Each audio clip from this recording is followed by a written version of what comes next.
What's up, mga party? Welcome to our Bayuhan Podcast talks about Charles Darwin Life and Creation Movie. Bayuhan Podcast. At ngayon nga, ang pag-uusapan naman natin ay tungkol sa nating napanood na creation movie, which is tungkol kay Charles Darwin at sa kanyang mga gawa.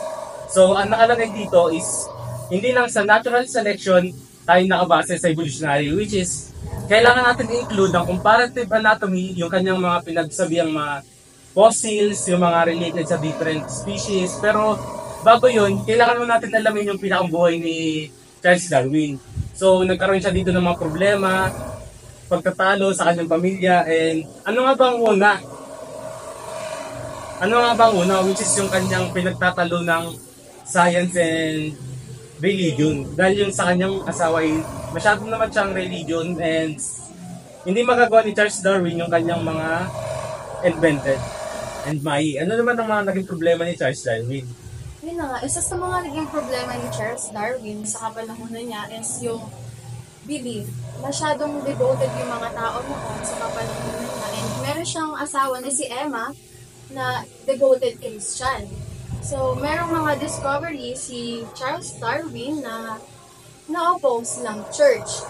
Since yung church nga naniniwala na tayo ay created by God, and while yung kay Charles Darwin naman is about naman siya sa evolutionary, na nagwala tayo sa isang maliit na hanggang sa naging complex organism. So, yun nga, nagkaroon ng debate sa science and church. And also, nag-struggle din siya sa dilemma. So, isa sa mga struggle din niya is yung nagkaroon siya ng dilemma.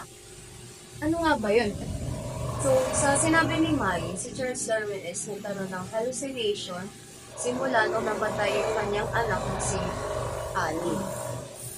Dun sa, kung papansinin niyo yung story is, merong scene doon na nagdasal si Charles Darwin kay God na pagalingin yung anak niya, which is hindi nangyari, kaya naglalaban talaga yung paniniwala ni Charles Darwin sa faith ba or science. So, kahit nagka-problem...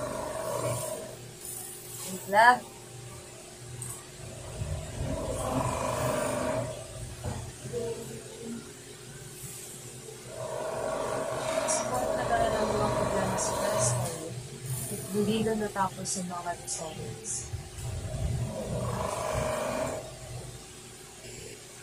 So, kahit nagkaroon ng mga problema si Charles Darwin, hindi natapos yung mga discoveries niya related sa comparative anatomy vertebrates. So, MJ, ano nga ba yun? So, katulad nga dun sa scene na nakita natin tungkol dun sa nag-aaral si Charles Darwin about dun sa pigeons kasama ng friends niya, connected ito sa comparative anatomy dahil sa homologous. Makikita natin na yung structures ng wings ng pigeons is similar siya sa arms ng humans and sa wings ng bats. Nalaman niya dito na nag-share tayo ng one common ancestor pero iba yung function. And nalaman pa ni Charles Darwin through the mga fossils na over time nag-evolve ang mga species. Nag-evolve. So, hindi siya. Ano bang sasabi mo dito? So, as a conclusion ng movie, it tells about sa life and struggles ni Charles Darwin, which is isa doon yung pagkamatay ng anak niya na naging cause para matagalang i-publish yung libro niya, which is entitled The Origin of Species.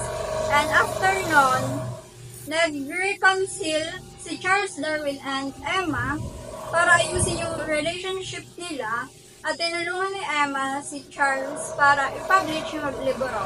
And napili ni Charles Darwin na i-balance yung faith niya at pagmamahal sa family niya and ang commitment niya sa science.